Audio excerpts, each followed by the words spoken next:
So today I'm gonna continue trying to do what I was doing last time. And BuildSpace announced that they will do something with the Terra network, and it looks like involves Rust. So I think I might be doing that when the time comes. Looks like it will be in 22 days. Because at least in Web3, people talk a lot about Rust, and it seems like it is used everywhere. And I don't think I'm gonna fully commit to learning Rust, but at least knowing how it works might be a good idea. And I created a different folder here and made a different project because I'm passing all this stuff that I have in one drive to the other one since I stopped getting the data from the blockchain. I wanna make a backup from it. So I created this temporary thing to try to do try to gather information from the decentralized exchanges. And I'm also doing some courses off stream about Python and computational physics. And those courses is probably going to take me a long time because I already did two.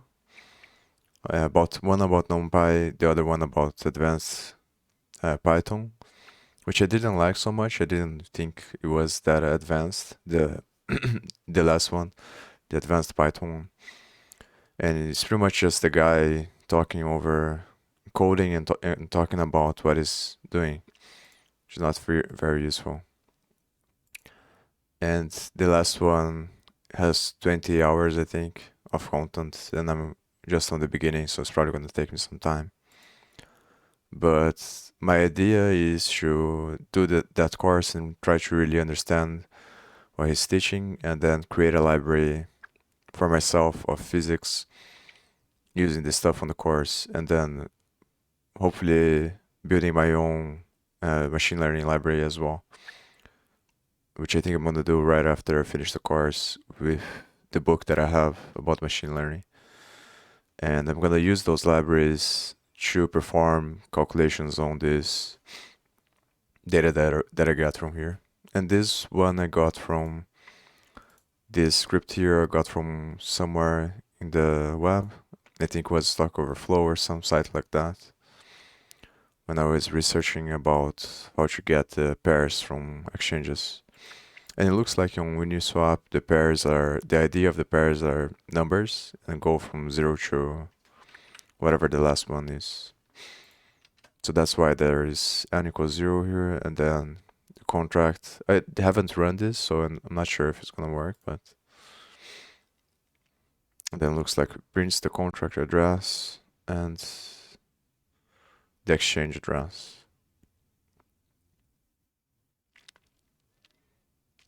So let me run and see what happens.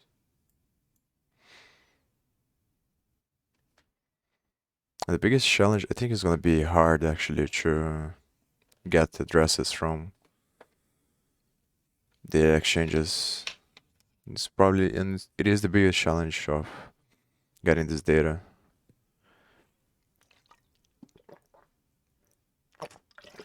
Because if you can't find a way to get the addresses from the factory contract, then it becomes really hard.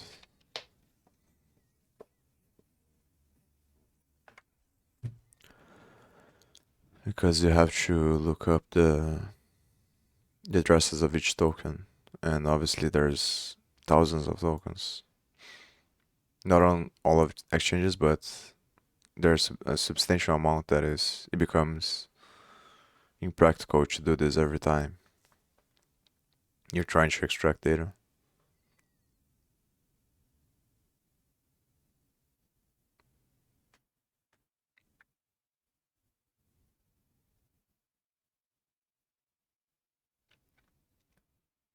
Yeah, so I don't know what is going on here.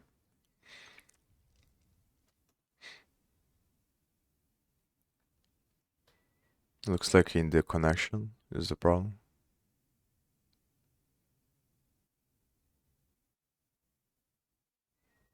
Oh yeah, I also got access to this thing called GitHub Copilot this year. I submitted it a long time ago, and it looks like it takes some time until they accept you for the. It's not on. It's not released yet, so you have to ask them to be part of. And it's pretty much an assistant that uses AI on the background to make suggestions, and it's really crazy how much it's capable of doing just by itself. If you type some stuff, it comes up with a lot of things by itself. It's kind of crazy.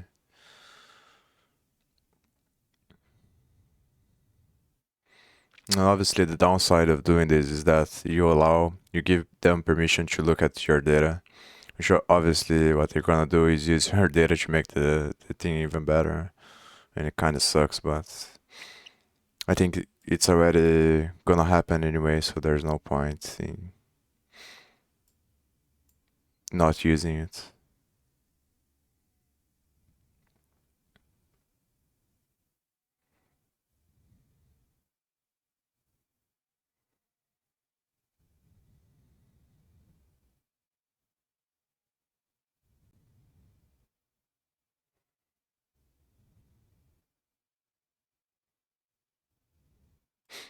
Forgot to change the. Let's see if there's any audio.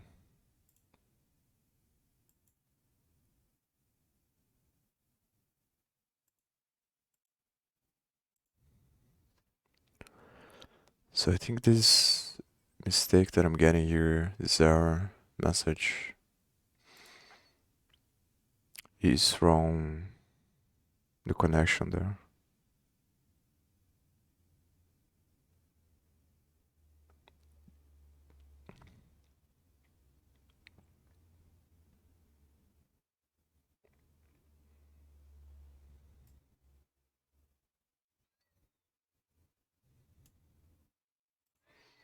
The target machine actually refused it.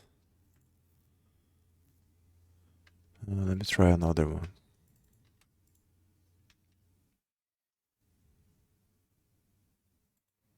I don't get why this is happening now if it was working and I stopped the other script.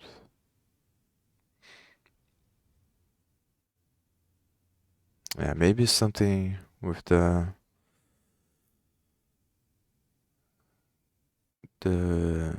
operational system.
Yeah, maybe it's this proxy configuration.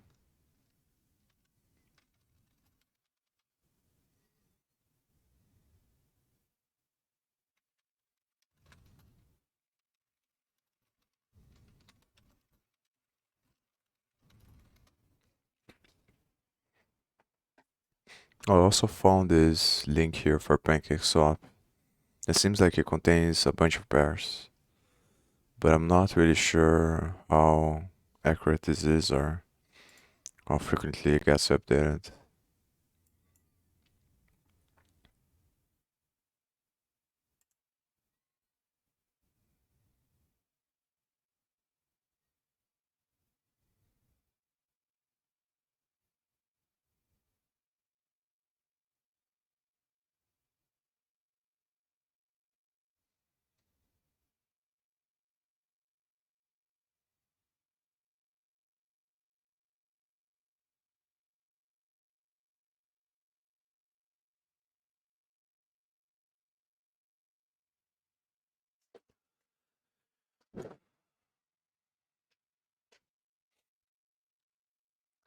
The weird thing is that this works on PyCharm, the connection, not the script, because I didn't test the script.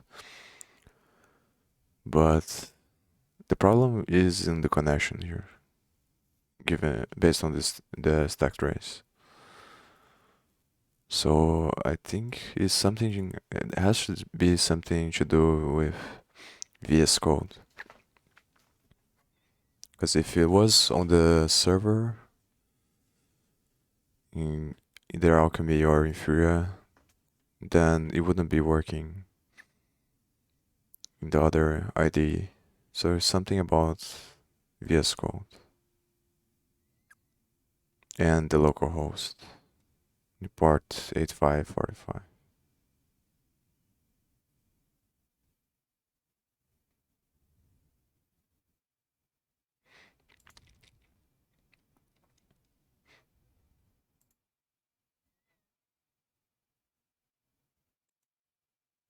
Did they change Stack Overflow design?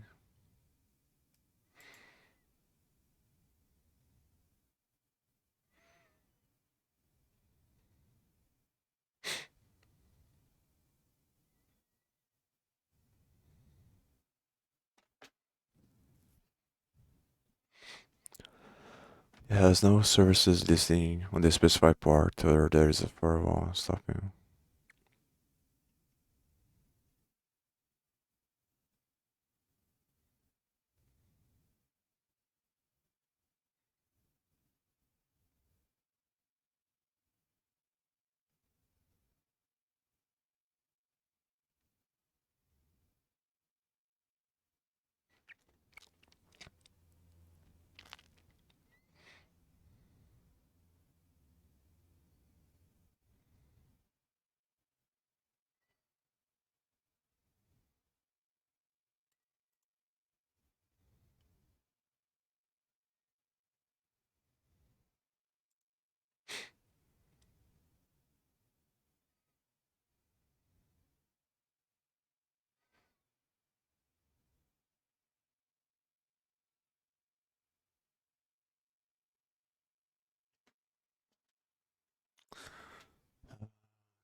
The weird thing is that live server works on VS Code for me. So it probably has to do something with the parts. I eat pears now and shit like. Today I'm going to show you how to use Localhost with Visual Studio Code, and it's quite simple. So first thing you do is, first of all, I just recommend going to Files, and if you haven't already, turn on autosave. It'll save you so much time. And then in the Extensions tab, this little button right here, you'll want to search up Live Server and click this one to put on the site. And once you have everything set up kind of like and to 8080, a more traditional port, and I'll edit. I recommend 8080 just because it's more simple to keep up with. And also in the settings menu, if you don't like the 127.0.0.1 IP that it like gives you, you can either what you can do is use your local IP by this setting down here at the bottom, or you can scroll all the way up in live server settings host, and you can change this to local host. And now if we refresh here, we can see it'll now bring us to localhost 8080 instead of 127.0.0.1. But just have some common sense, and the cool thing about this is it actually edits live as you like go, so I'll just kind of split my screen here. Alright, so as you can see, hello world, this is a test. And it'll go ahead and refresh automatically over here. Kind of like Glitch, if you guys know that website where you can like host basically whatever you want on there. Similar to that, and then you can just push this to GitHub or wherever you want to. And I'm sure any of these extensions would work, you just have to test them if you don't want to use live server. Credit to the person who actually did that tutorial I watched will be in the link in the description below. And I will see you guys later. Thank you so much for watching.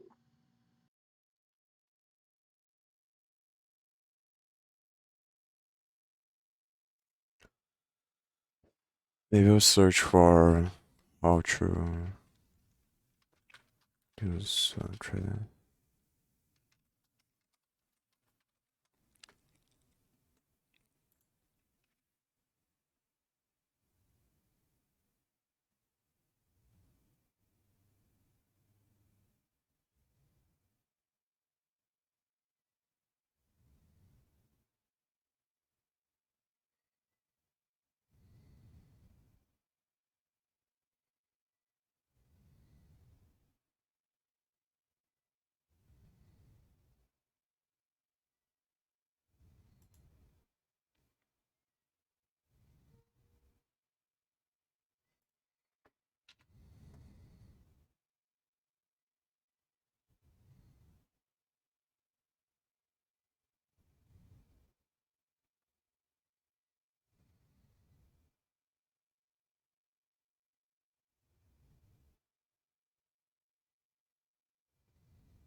So what can I search for to solve this?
Biggest problem with this is that I might spend a bunch of time just trying to figure this thing out instead of actually focusing on getting the data. I don't wanna look at a bunch of source code and spend hours and hours trying to figure out how the connection is made. That's the problem.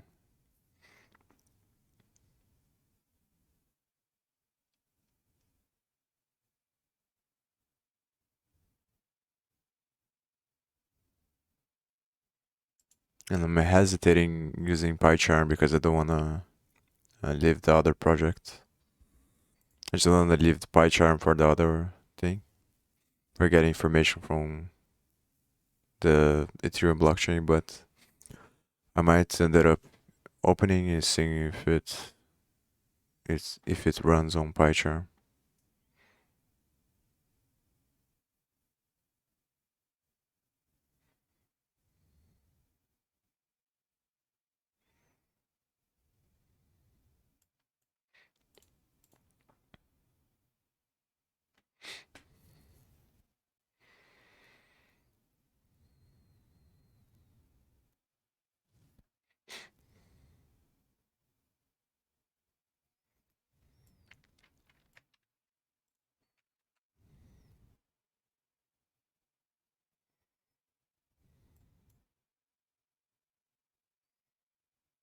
Okay, so how do I unblock this?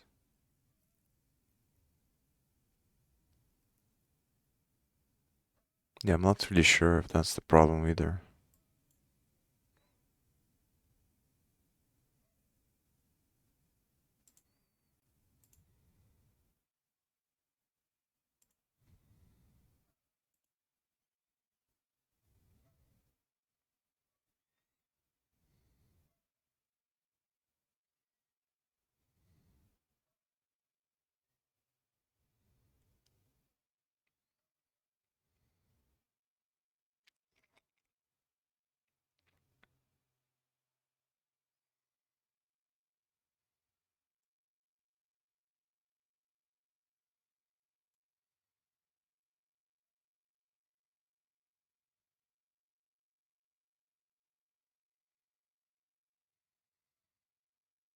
Yeah, maybe I can do the try accept thing.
It seems like this is the thing that sends the request.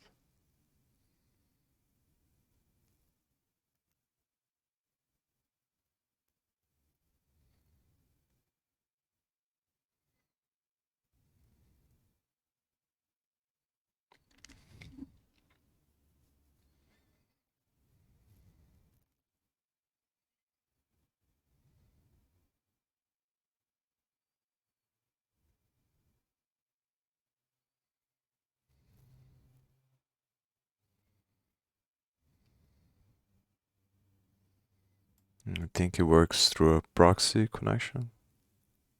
Not even sure what proxy connection means and the difference, but I should probably look this up as well.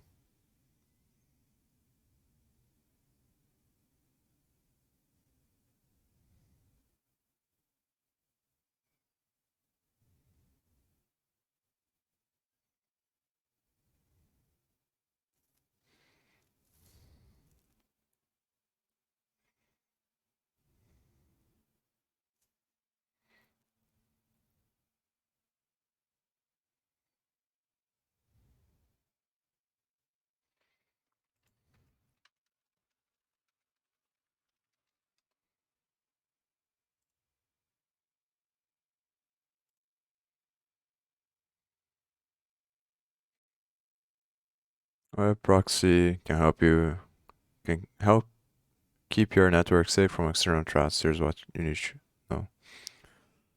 This is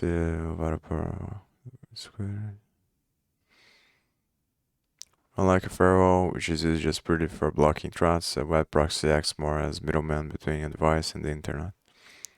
This device could be a computer or even an airtime. Luckily for airtime, we know sports. As the need for internet access at the workplace grows, web proxies come from a need to secure an organization's internet network from external threats.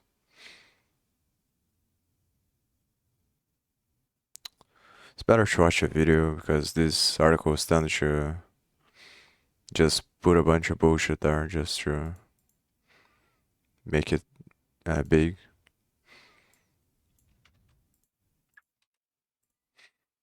instead of giving the answer directly. But it's pretty much like a firewall or something like that. What is a proxy server? So that is the topic of this video. Now, a proxy server is a server that retrieves data out on the internet, such as a web page, on behalf of a user. So for example, normally when a computer wants to view a web page out on the internet, you would just open up a web browser and then type in the address and retrieve that web page from its web server. Now, when you go through a proxy server, the proxy server will act like a middleman and will retrieve that web page for you. So now when you want to go to a website, the proxy server receives the request from your computer, and the proxy server will directly retrieve the web page on your behalf and then send it to your computer.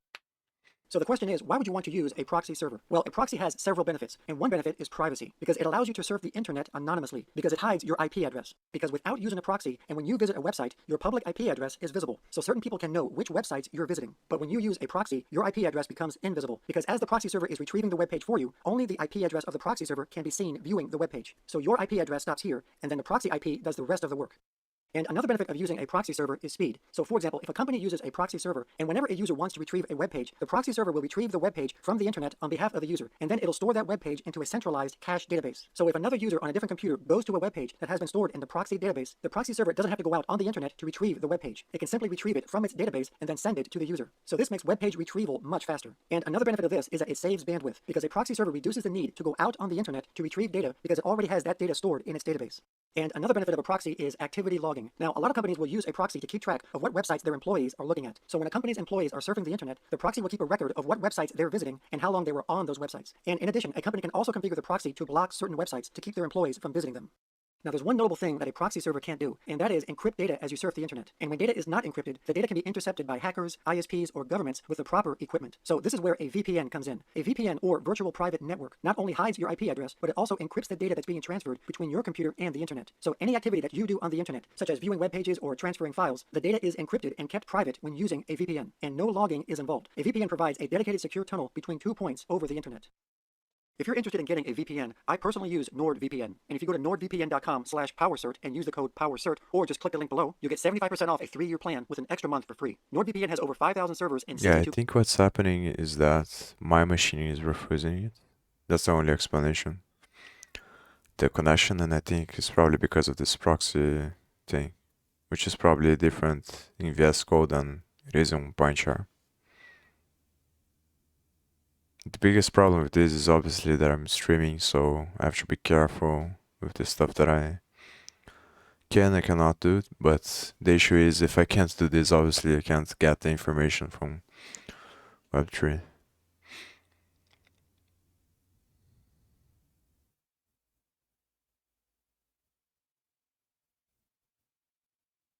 I think I'm gonna have to open the PyCharm just to see, to make sure it's a problem with VS Code and not with the connection, or maybe I don't think it's with the alchemy or inferior stuff, but it might be a different kind of problem.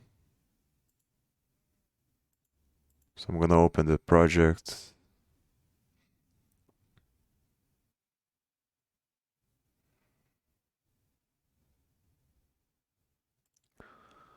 Python fractal. Oh, actually, I have to open on the desktop.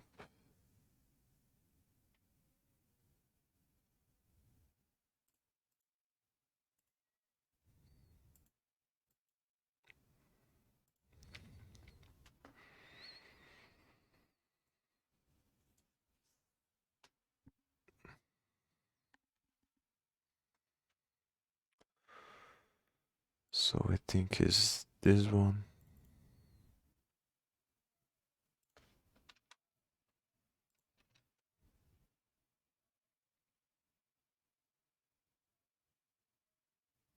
Yeah, should be this one.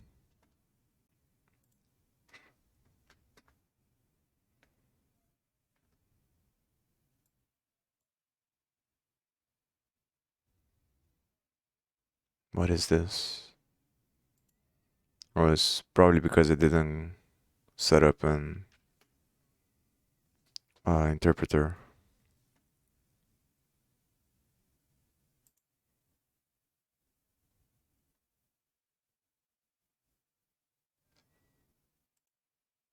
So to do that, I can come here, settings, project, Python interpreter. Oh, now it looks like it's found the virtual environment that I have there. Yeah, so okay.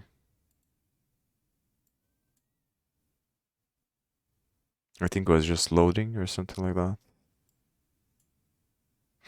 Oh, so here I'm also getting the same thing. So it might be the way that I wrote this.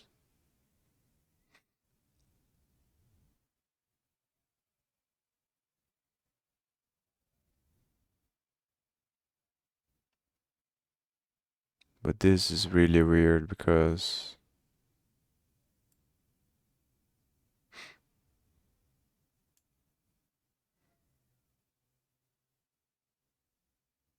I'm pretty sure the other project was working.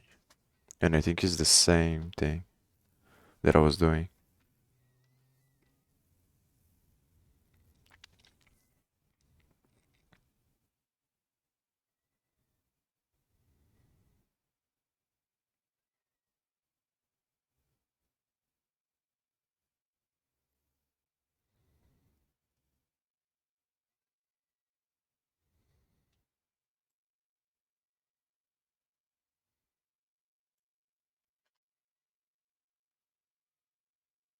So, and there's another thing here that is wrong that I just realized. That here should be mainnet. It's getting from here.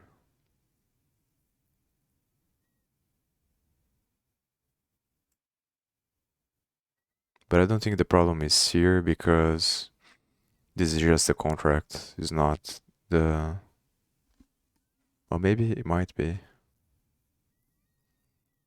I don't think it is though. I think the problem is with the Web3 connection, HTTP connection. Let me try to run it again, see if it works now.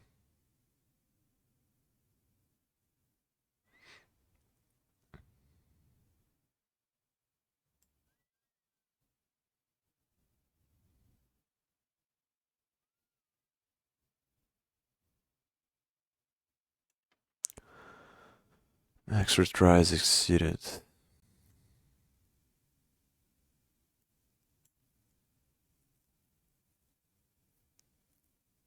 So maybe what's happening is whenever I ran the other one, the other project, it was making a different HTTP connection. And now when I'm trying to run this one, it tries to create a different connection for a different port. So this one is on 8545. So I think I'm gonna try to run this other one. Yeah, around 4 million blocks.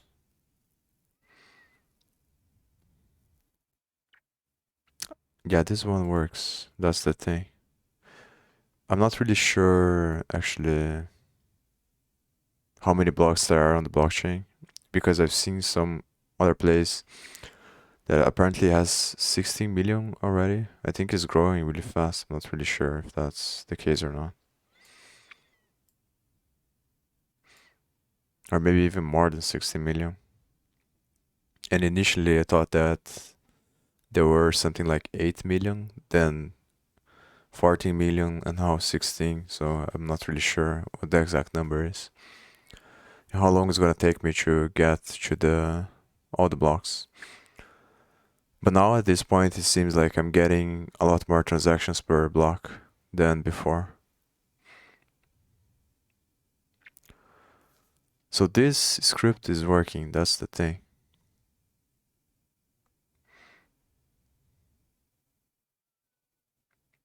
How I'm making a connection here. Yeah, HTTP provider.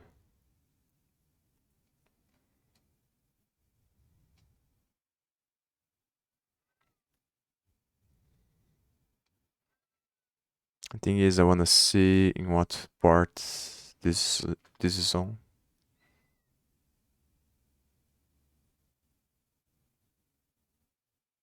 Because it doesn't make any sense. So maybe I can run this one and the other one at the same time. It's just a problem with the part or something like that.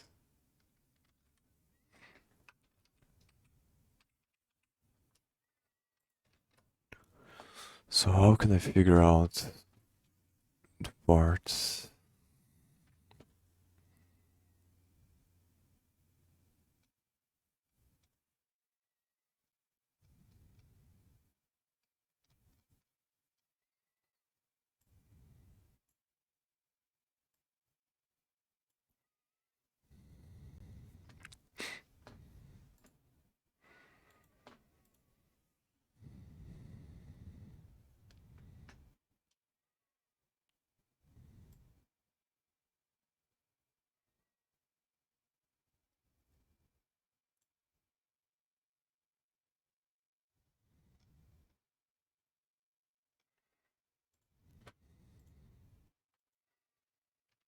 So the problem is probably with Web3 and the way that the connection is being set up.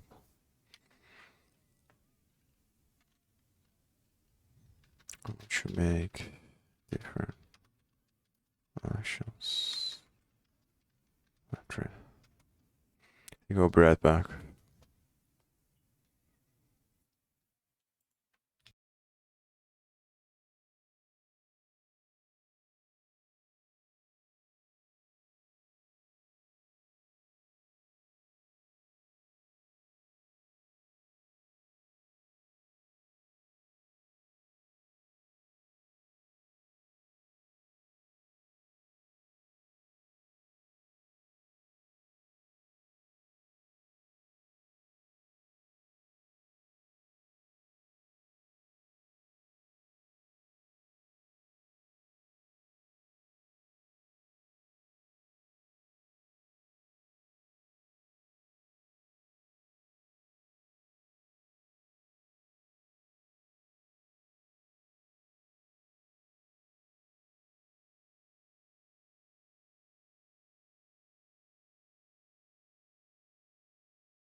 So I think what I'm going to search for is Web3 max retries and port connection. So right now I'm thinking that the problem is every time you connect there's a standard port or a different port, and then because I connected through that project, it creates a specific port, and for whatever reason when I try to connect to a different project, it tries to make the connection on a different port. And the HTTP, the provider connection only allows for one port per user.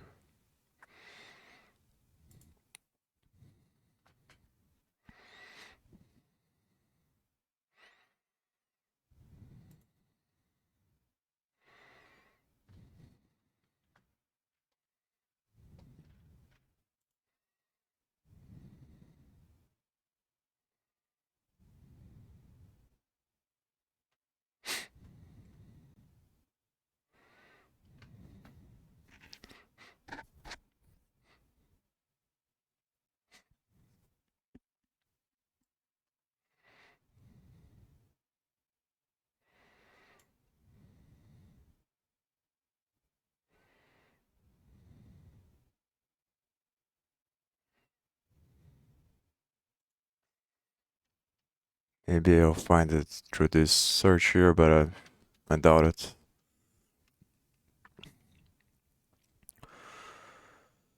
Let's see. Can't make Web3 connection.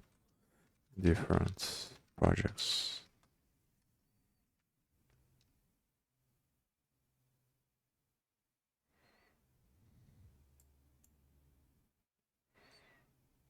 Yeah, I think Stack Overflow changed their layout. It looks better this way, I think. Maybe if they changed this green thing to something else. Or it might be some extension I have. No.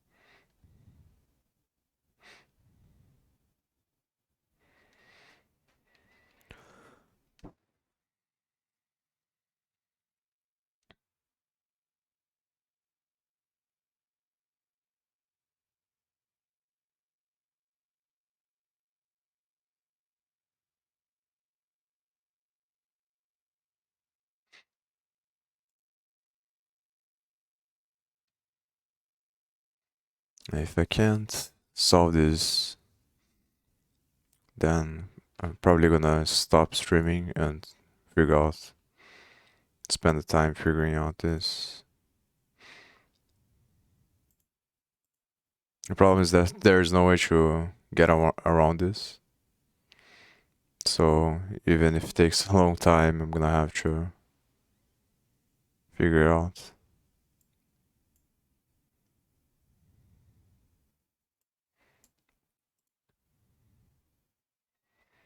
I think the best way to solve it is to think about the underlying reasons of the problem and not try to solve it directly, because probably nobody has run, or very few people have run into this problem before.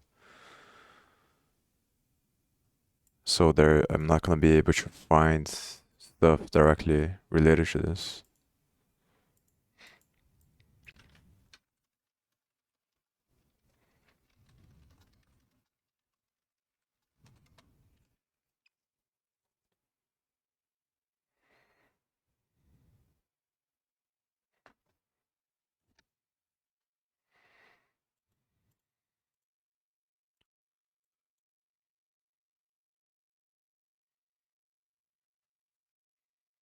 How can I specify the part?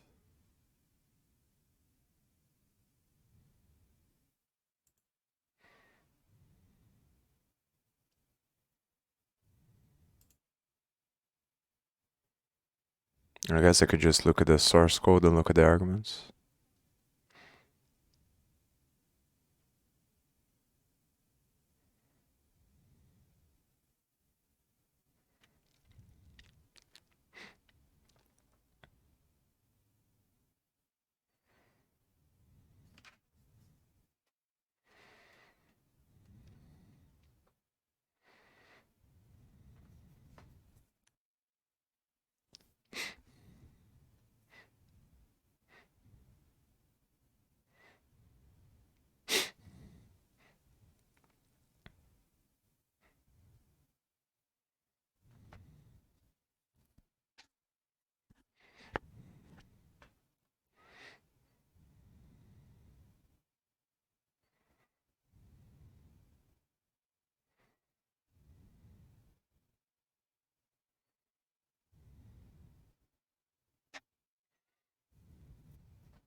Maybe I can use this HTTP adapter stuff. Let's try.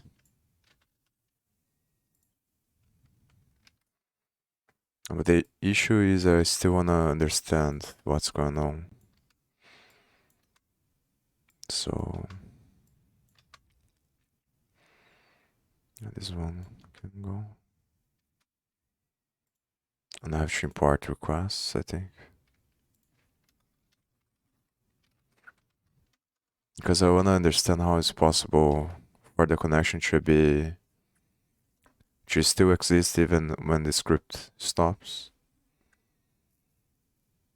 Behind the scenes, it doesn't make a lot of sense to me because unless you're serializing stuff, it shouldn't be staying. So it's probably something to do more of the backend of the Python, the way that it works. Not Python, but the IDEs and the connections to sockets. There's probably something on the background that makes it persistent or something like that. It's the only thing that makes sense.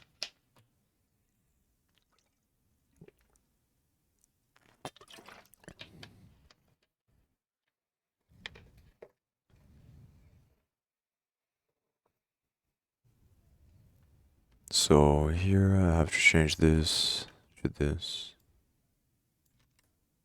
And then I'm gonna comment this one out. Web3.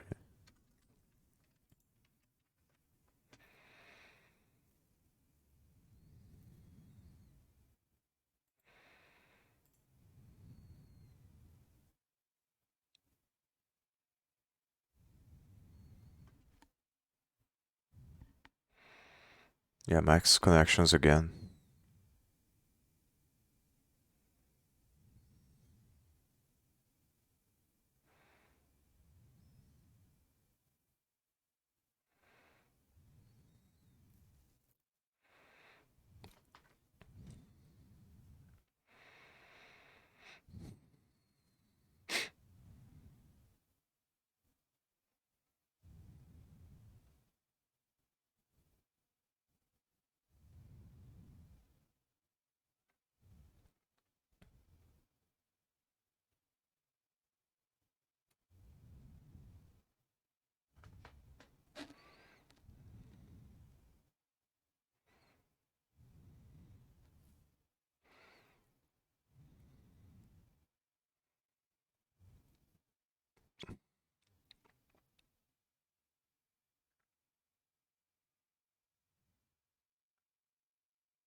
So maybe one way I can think about it is how to stop the other process from running.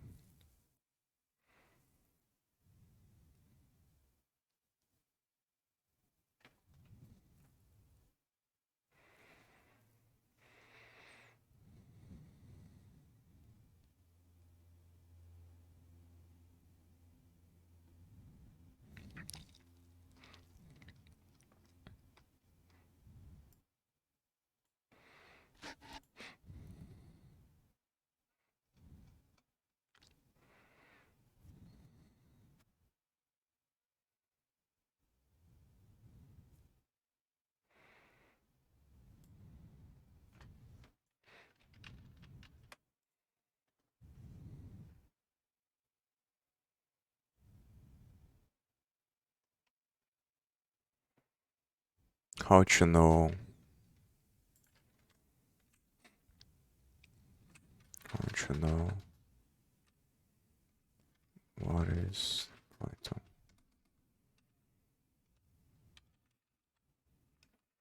And the thing is that is probably gonna be difficult to find.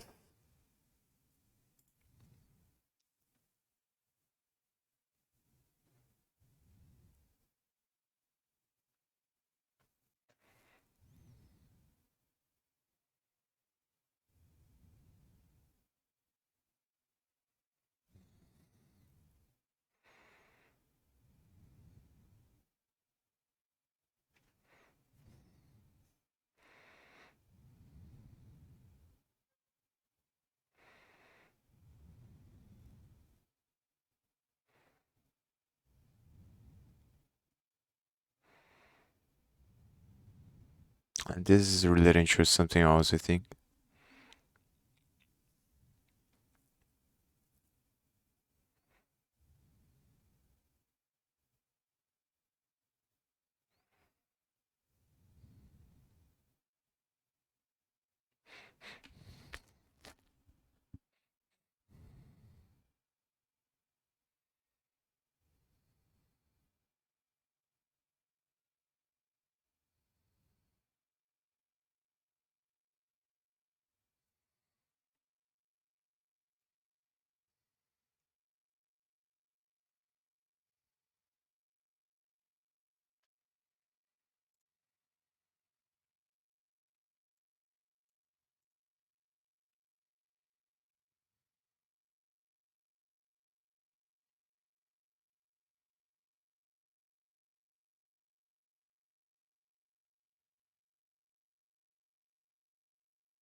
Maybe I can try to do this connection close before here.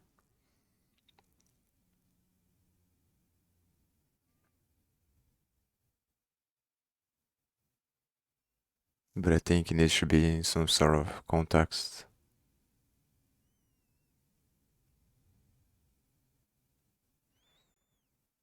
And this is for WebSockets, not HTTP, I guess.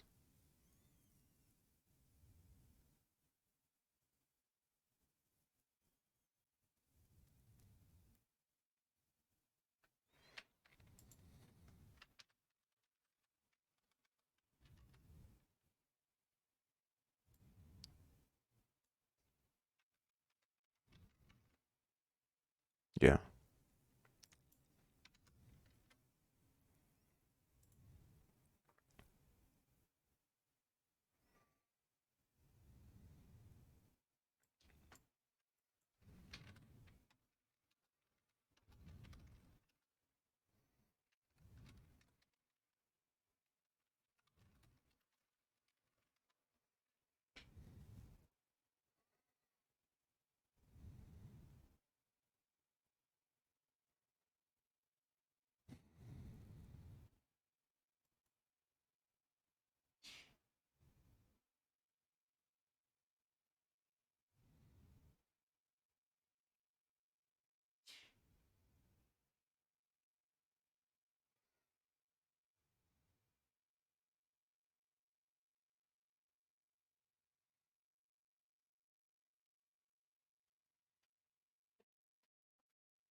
Yeah, I don't think there's gonna be any other way besides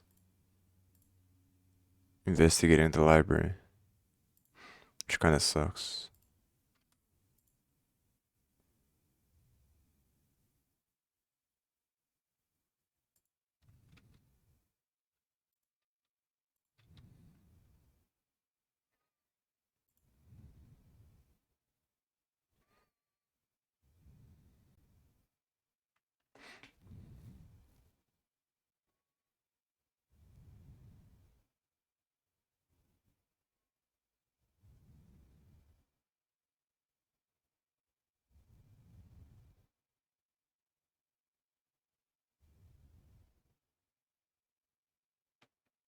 Maybe if I search for how to stop HTTP connections.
Let me try to just do it like this. See what happens.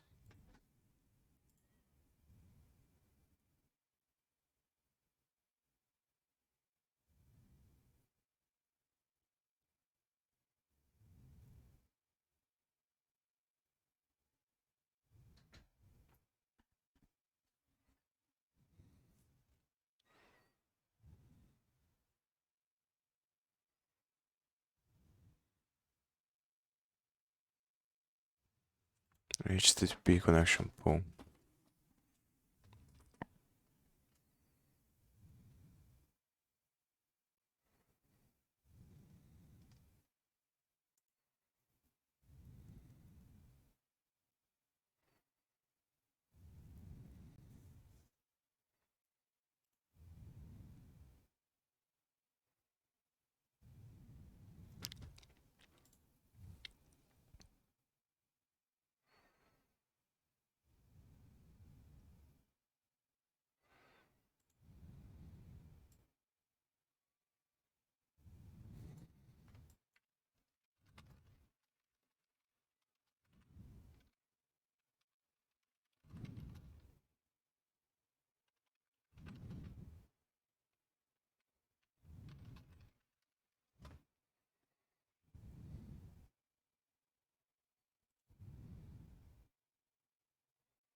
I wanna see if I can figure out which connection is open and how I can see what connections are open, so I can close and open them anytime I want.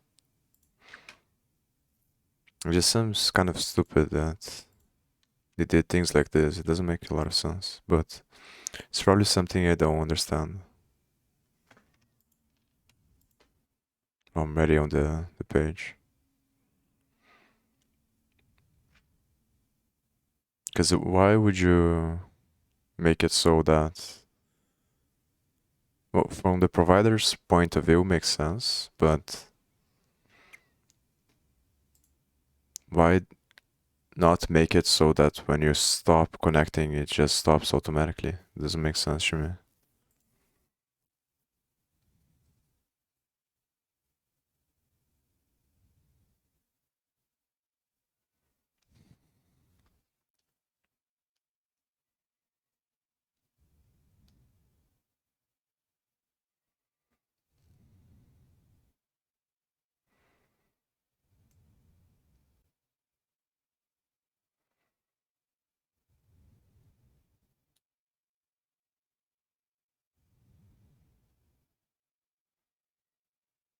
So is either the proxy, which I don't think it is, or is this connection stuff?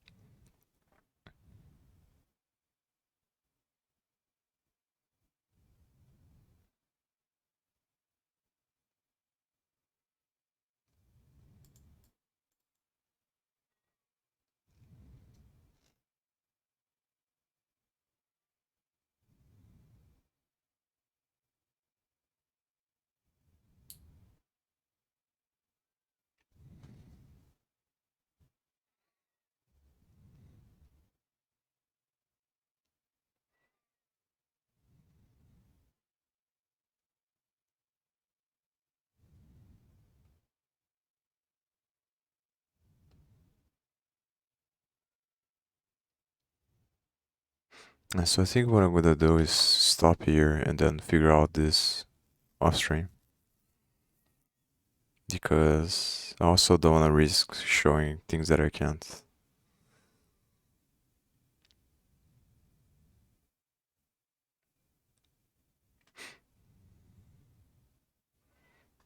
And the only issue is if it takes a lot more time to do this than I'm expecting, I'm probably gonna do something else then on stream until I can solve this. Because I'm also doing the physics thing off stream, so maybe I'll do animations, I think. I'll work on the animation part with the data that I already have until I can solve this. Because I have no idea how hard it's gonna be, how long it's gonna take me to do this.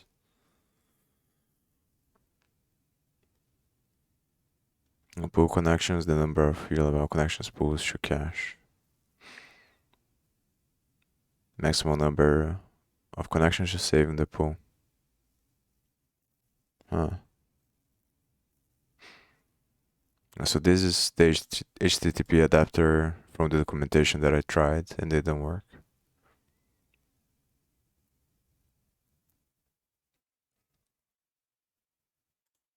Here is connected through HTTP provider. Now this thing that I tried and didn't work.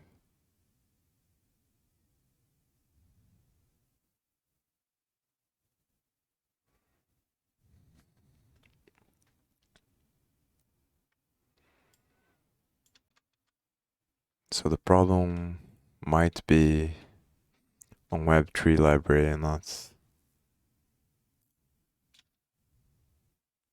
Oh, okay.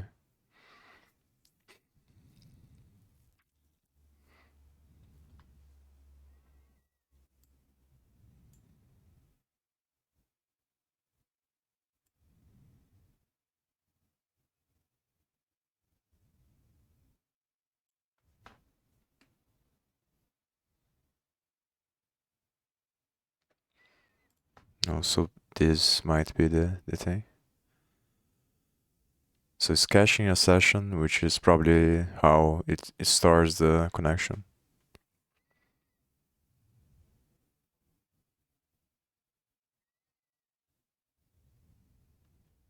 Hmm. I wonder if I comment this stuff out here. So I think what's happening is first time it creates this default thing. Then the other times it just gets the same one. And because I'm running on different programs, it breaks for some reason.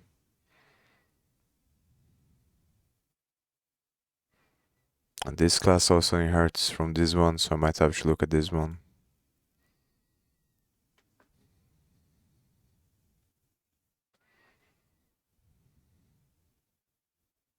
Or I can call the string method on this. That's also an idea. So I'm gonna comment the rest of the thing. And I'm gonna do well, but I don't think I can do just with the provider.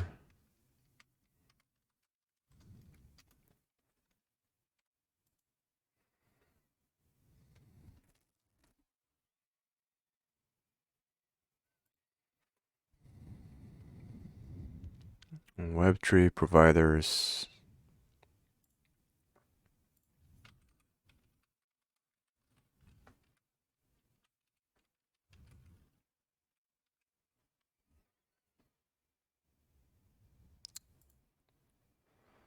I hate this thing that it goes to the file. It's really annoying. Web3 providers RPC.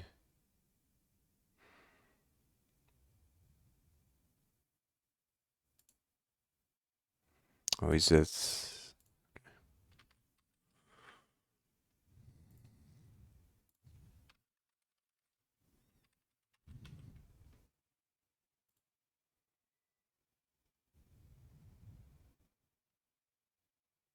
Oh, already I'm importing HTTP provider.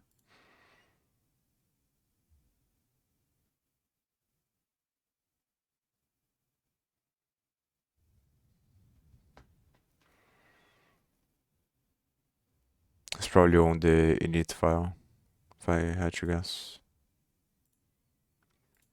So let's just try HTTP provider string.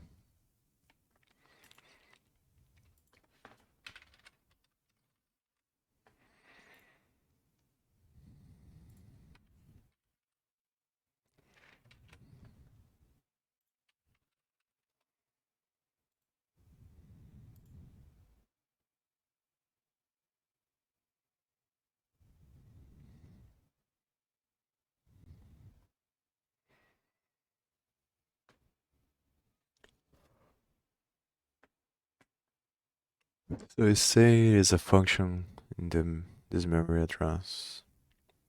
It doesn't help at all.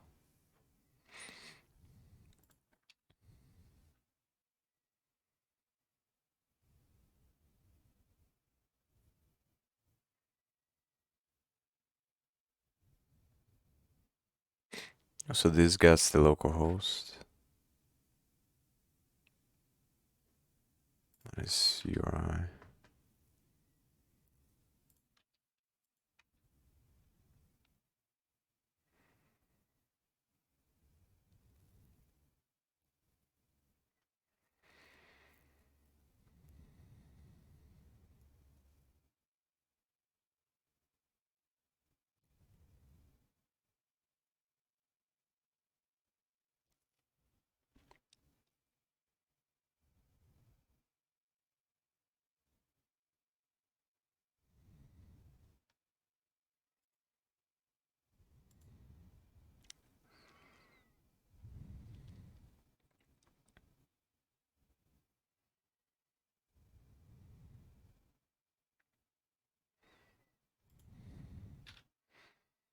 Another thing I can look it up is how are cache sessions stored in the request library and how to retrieve them.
I think I'm gonna comment this out just to see what happens there.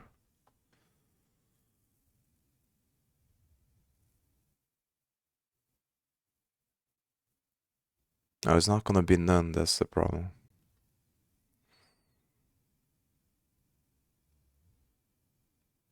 But let's just see what happens. Because why not?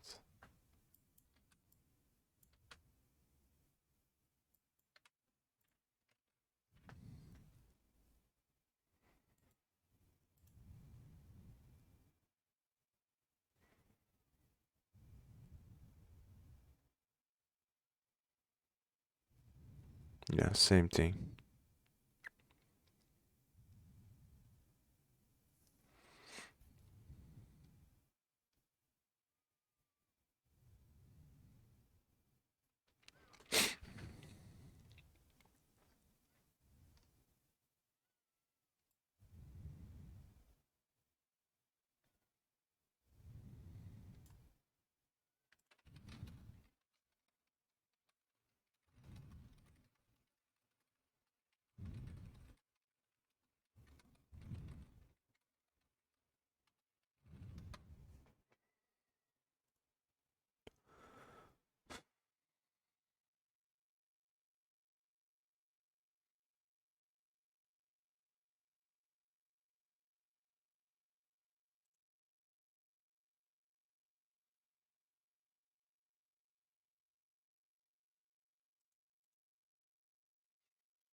Yeah, I'm gonna stop here and I'm gonna figure this out off stream.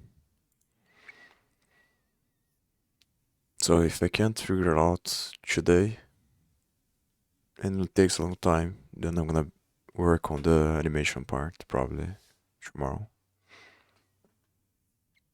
And then after I figure this out, then I can start getting information from data from the other decentralized exchanges. So see you.